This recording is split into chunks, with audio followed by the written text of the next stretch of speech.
Después de estudiar un organismo durante 40 años, no dejamos de aprender de él. Janine Benyus. Cuanto más los observamos, más nos damos cuenta de lo poco que sabemos de ellos y de las artimañas que emplean para sortear los obstáculos y sobrevivir. ¿Por qué no imitar esas artimañas y aplicarlas a la innovación de nuestras tecnologías? La escritora y consultora Janine Benyus apuesta, desde el Instituto de Biomimética, por promocionar la emulación de la naturaleza y aprovechar su ingeniería de millones de años de experiencia.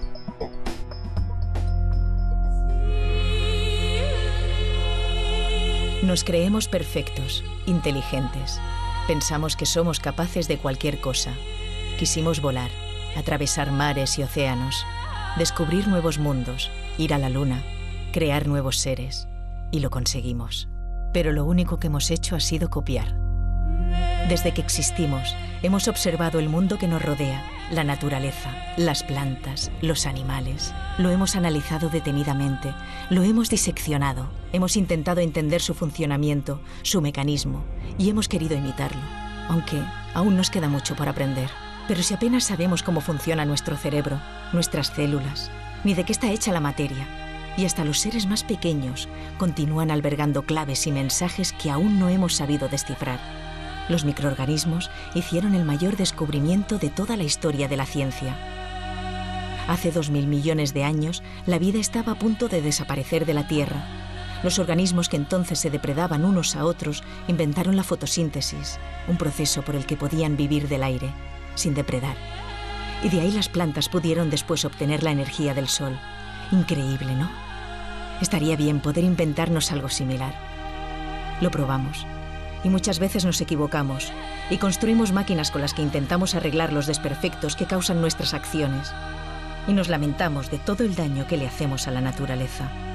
Hay que ver, con lo mucho que nos da y nosotros a cambio. Pero no nos engañemos.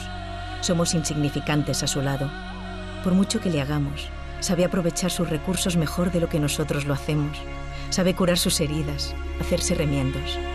Y nos sobrevivirá. Quizás no de la forma que nosotros necesitamos para existir, aunque en el fondo es normal, porque los seres humanos acabamos de llegar. Y somos tan solo una más entre los millones de especies que han aterrizado sobre el planeta y que han acabado por desaparecer.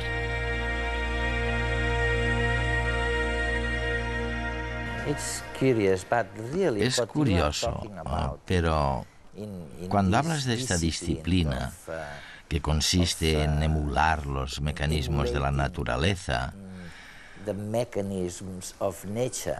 no solamente hablas de praderas, sino de centenares de otras cosas, ¿no? Dices, por ejemplo, que a la hora de construir una célula solar y generar electricidad, oye, ¿por qué no nos fijamos en una hoja? En lo que hace una hoja y en la fotosíntesis famosa, ¿no? Sí, aunque parezca mentira, no lo habíamos hecho. No lo habíamos hecho, es increíble. No.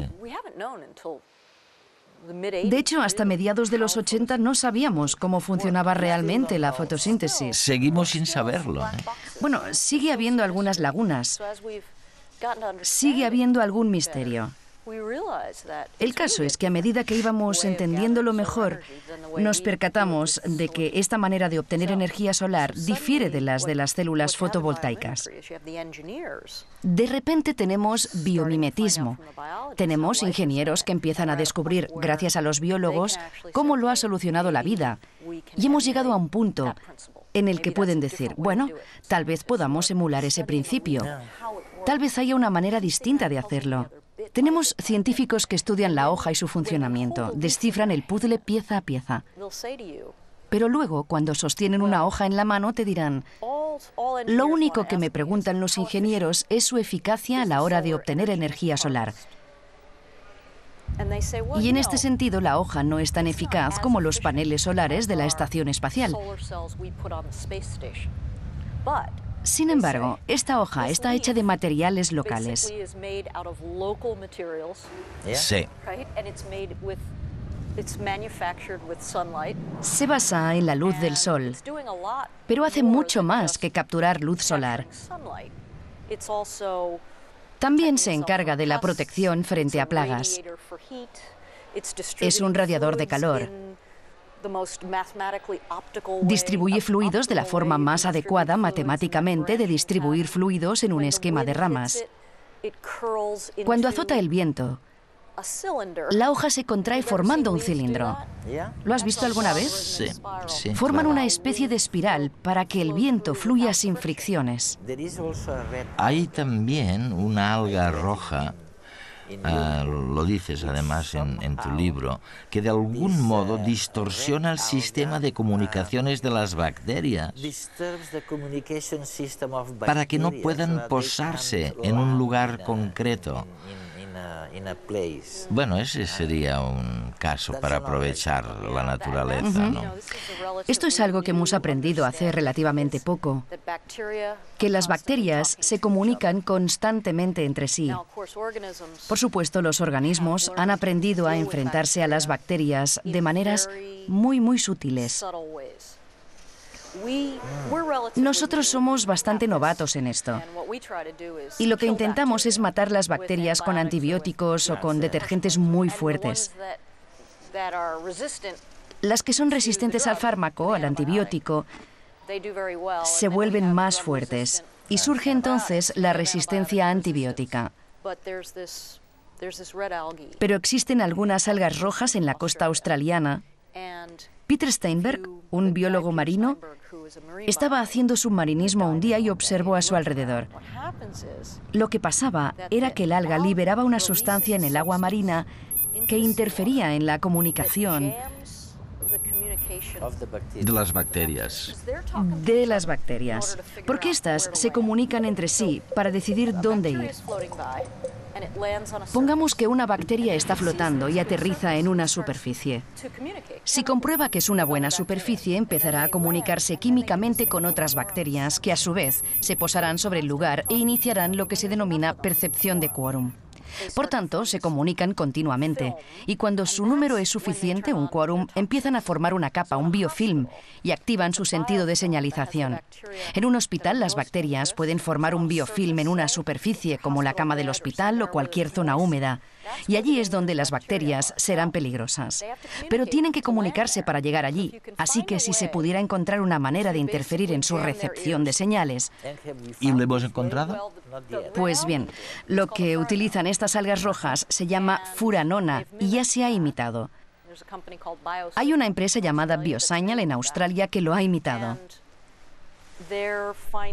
Están descubriendo nuevas maneras de crear superficies que repelan a las bacterias. Rompan las biopelículas y eviten que las bacterias las formen. Se calcula que en el año 2050 la mitad de la población mundial se concentrará en las ciudades. Serán grandes metrópolis superpobladas que necesitarán cantidades ingentes de recursos energéticos. Sin embargo, el cambio climático y la escasez cada vez mayor de combustibles fósiles están llevando a ese modelo de ciudad a punto del colapso. Y hoy, ingenieros y arquitectos comienzan a mirar hacia la naturaleza como fuente de inspiración. Si pensamos en la naturaleza, por un lado podemos imaginarnos un centímetro cúbico de piedra y nos podemos imaginar una semilla. Y tenemos estos dos elementos, ¿no? Queremos que nuestra arquitectura se parezca a esta piedra o a esta semilla. La semilla va a nacer, evolucionar, mutar, será una fábrica de frutas, de alimentos, hasta de medicinas. Imaginaros qué inteligente es este sistema, ¿no? Por tanto, nuestra arquitectura intenta evolucionar, acercarse lo más posible a una naturaleza que escucha el medio ambiente y está siempre en equilibrio con él. Las ciudades deberían aprender de la naturaleza para maximizar su eficiencia. Hoy en día, el 80% del impacto de un edificio está causado por su diseño.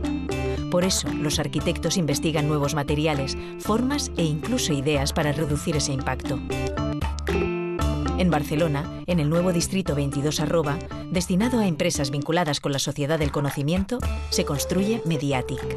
Se trata de una gran estructura metálica, muy ligera, que abrirá sus puertas el próximo año.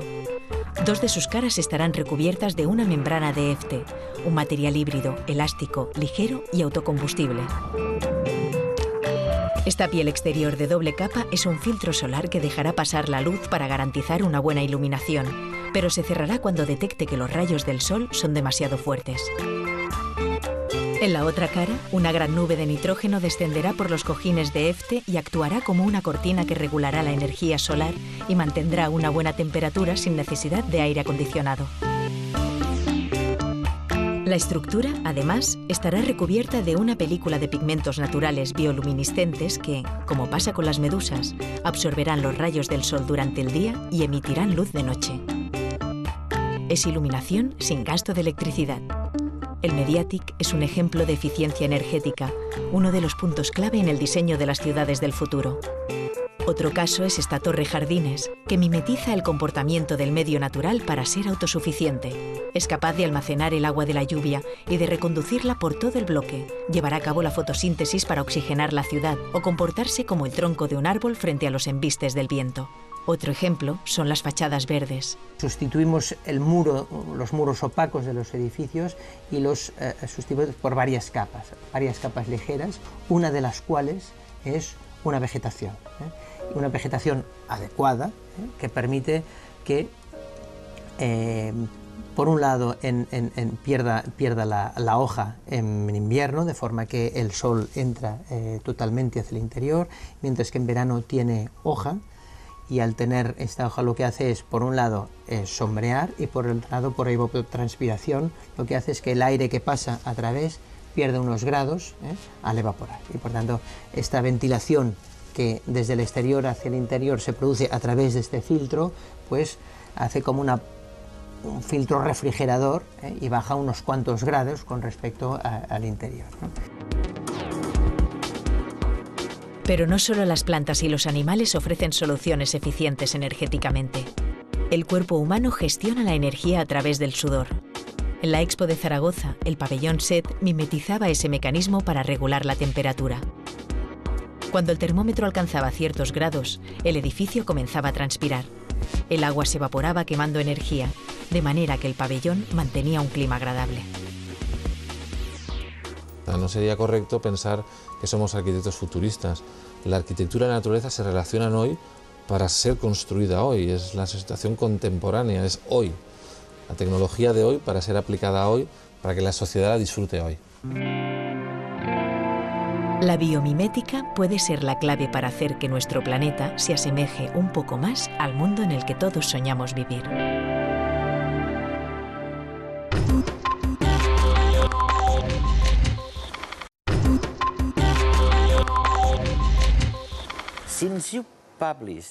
Desde que publicaste este libro, dime cuántas cosas en concreto han evolucionado y que son realmente el resultado de esa inspiración tuya, de esa estrategia de observar el diseño y los mecanismos de la naturaleza.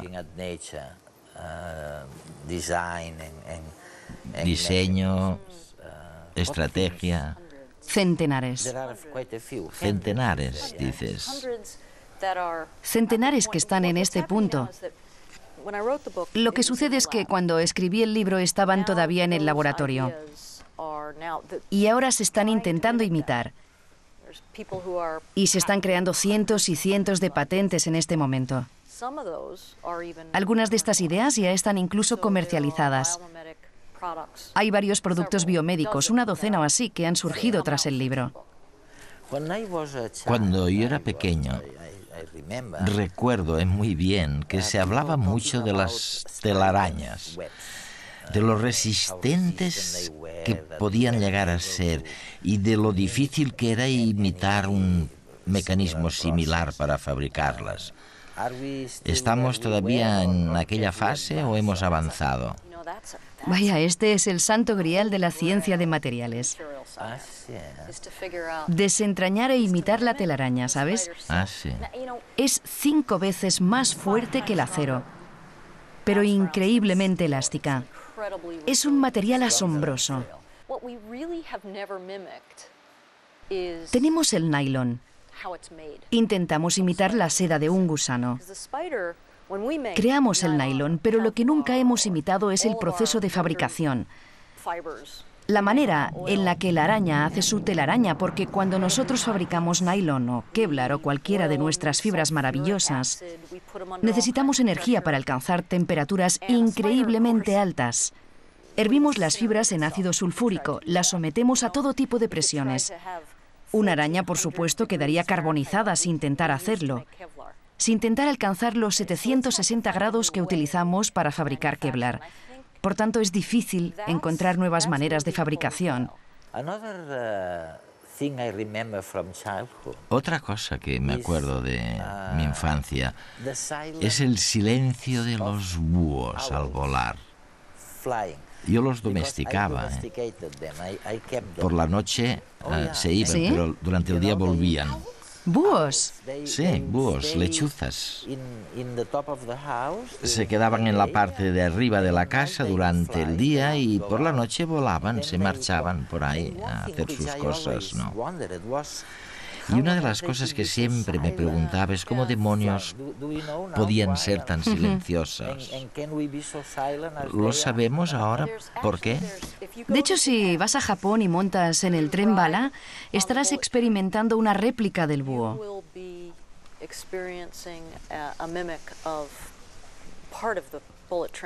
Una parte del tren bala imita un búho y otra parte imita un ave que se llama martín pescador. Fantástico. El tren bala está conectado a la electricidad, es eléctrico. Y el lugar donde se conecta con el cableado era ruidoso, muy ruidoso. En la empresa Gear West había un ingeniero que también se dedicaba a la observación de aves. Y su jefe le pidió si podía silenciar un poco el tren bala. Y lo primero que hizo fue mirar cómo funcionan las alas de los búhos. Increíble, ¿no? Lo que pasa es que las plumas tienen un borde dentado, como cerrado. Sí, es verdad. Y gracias a eso son absolutamente silenciosas.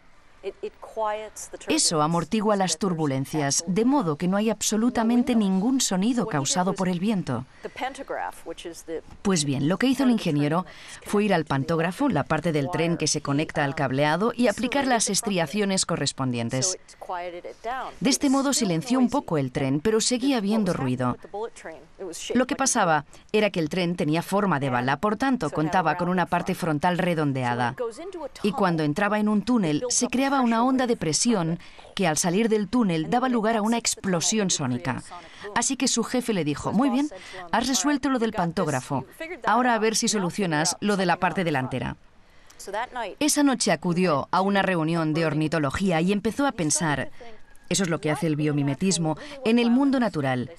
¿Qué hace lo que yo intento hacer? Se percató de que básicamente lo que intentaba era que el tren pasara de una densidad A otra. a otro medio, como la densidad del aire en el túnel. Y entonces dijo: ese pájaro se sumerge en el agua desde el aire sin ninguna salpicadura. Me pregunto si hay algo especial en su pico. A continuación, creó un modelo de pico y luego lo pasó a escala.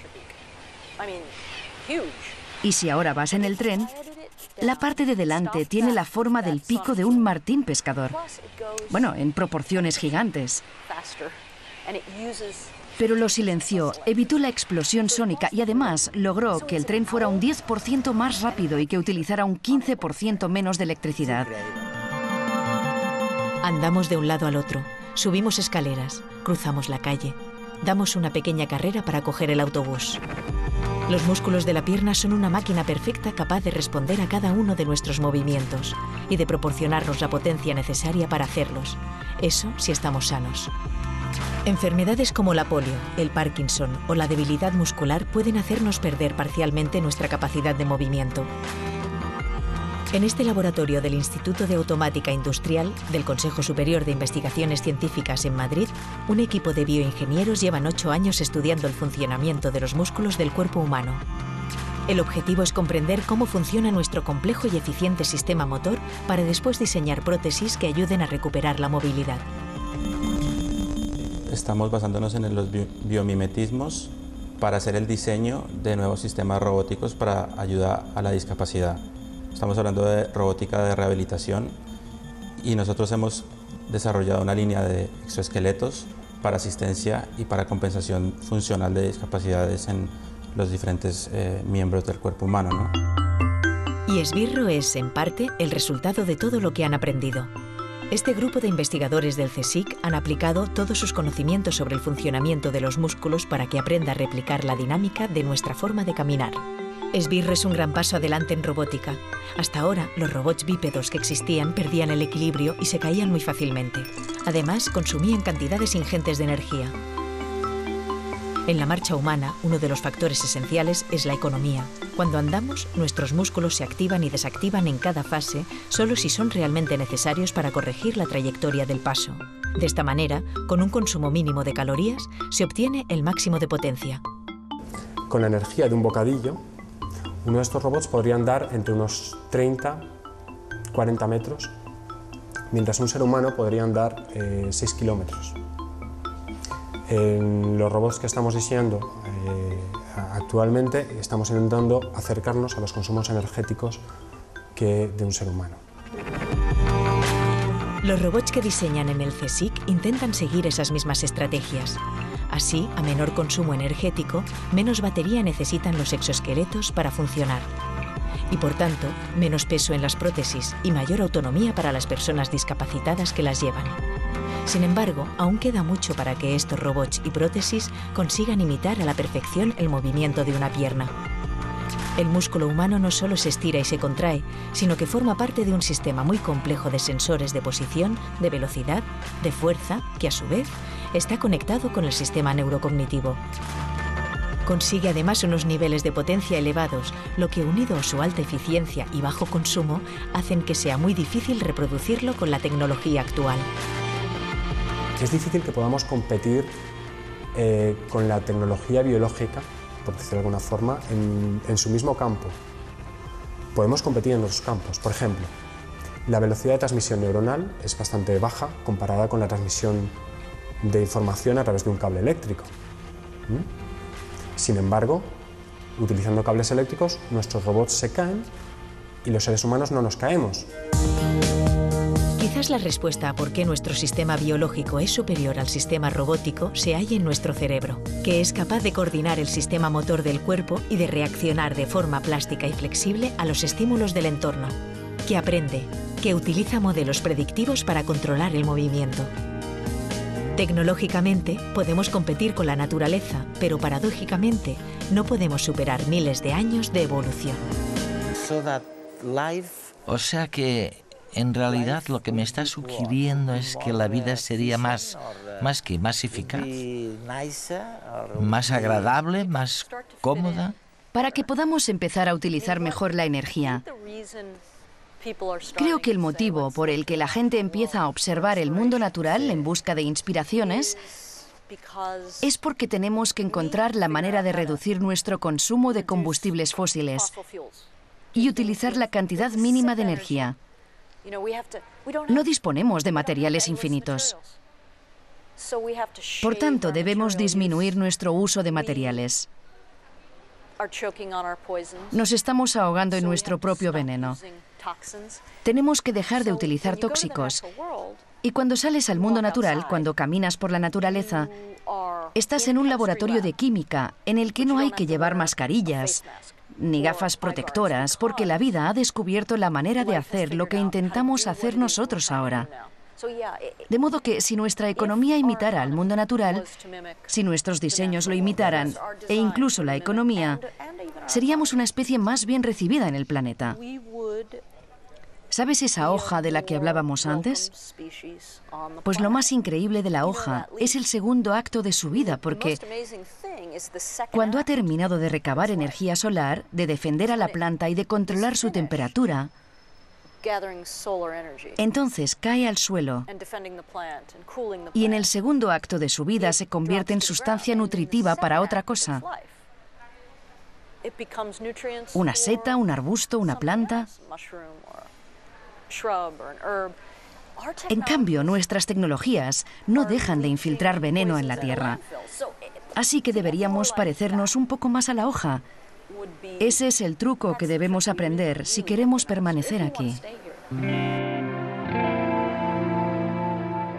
A mí me gusta la idea de que realmente si nos inspiráramos más en los diseños y en los mecanismos de la naturaleza, podríamos ir por ahí sin tanta máscara y sin tanta protección como la que necesitamos cuando andamos en el mundo que nosotros hemos fabricado, intentando imitar no la naturaleza, sino la industria.